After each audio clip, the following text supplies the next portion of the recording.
নমস্কার বন্ধুরা, sports news 247-এ তোমাদের সবাইকে জানাই স্বাগত।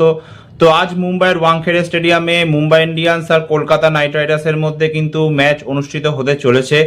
এবার যদি আমরা দুই দলের মধ্যে ওভারঅল রেকর্ড দেখি তাহলে কিন্তু এখন অবধি দুই দলের মধ্যে টোটাল 34টা ম্যাচ খেলা হয়েছে এবং মুম্বাই কিন্তু তার মধ্যে 23টা ম্যাচ জিতেছে, সেখানে কলকাতা কিন্তু মাত্র 11টা ম্যাচ জিতেছে। তো বলা যেতেই পারে যে মুম্বাই ইন্ডিয়ান্স কিন্তু কেকেআরকে খুবই ডমিনেট করেছে।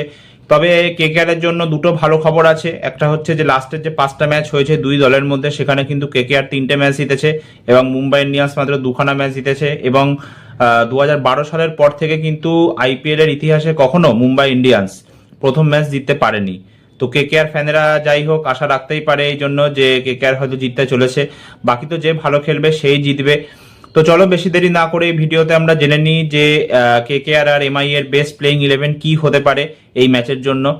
তো সবচেয়ে প্রথমে যদি আমরা মুম্বাই ইন্ডিয়ান্সের প্লেইং 11-এর দিকে তাকাই তাহলে রোহিত শর্মা তো থাকছে ওপেনার হিসাবে, এবং আরেকজন যে ওপেনার হতে চলেছে সেটা আমার মতে হয় কুইন্টন ডিকক নতুবা রায়ান রিকেলটন, এই দুজনের মধ্যে হতে চলেছে। এবার কাকে পিক করবে সেটা মুম্বাই ইন্ডিয়ান্স ম্যানেজমেন্ট ডিসাইড করবে।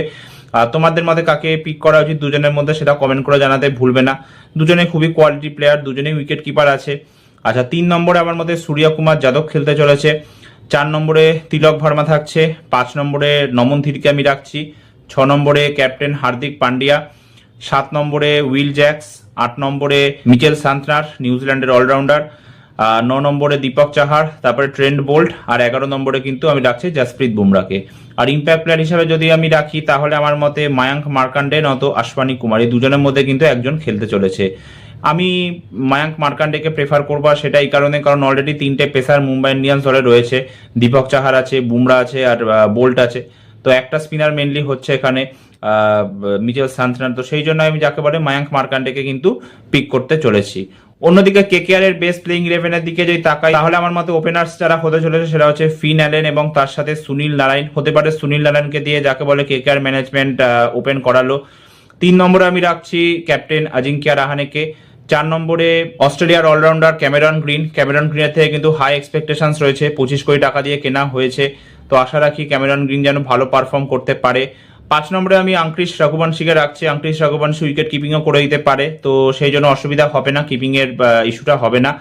6 নম্বরে আমি রাখছি হচ্ছে রিঙ্কু সিংকে, 7 নম্বরে রমনদীপ সিং, 8 নম্বরে অনুকূল রয় অলরাউন্ডার আছে, 9 নম্বরে ব্লেসিং মুজারাবানি, তারপরে ভুইবা বড়রা বা এখান থেকে যাকে বলে উমরান মালিক, এই দুজনের মধ্যে একজনকে। তবে আমি পার্সোনালি প্রেফার করব উমরান মালিককে, দেখা যাক কিরকম কি বোলিং করে। আশা রাখি যেন উমরান মালিক অনেকটা লাইন লেংথে চেঞ্জেস আনতে পারে, কারণ আগে কিন্তু অনেকটাই রানও খেয়ে যেত।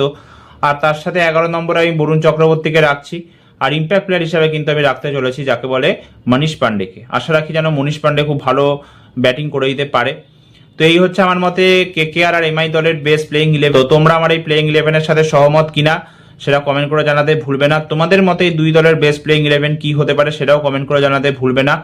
তো একটা নতুন ভিডিও নিয়ে তোমাদের সামনে আবার আমি উপস্থিত হব। ততক্ষণ সবাই সুস্থ থেকো, সাবধানে থেকো, ধন্যবাদ।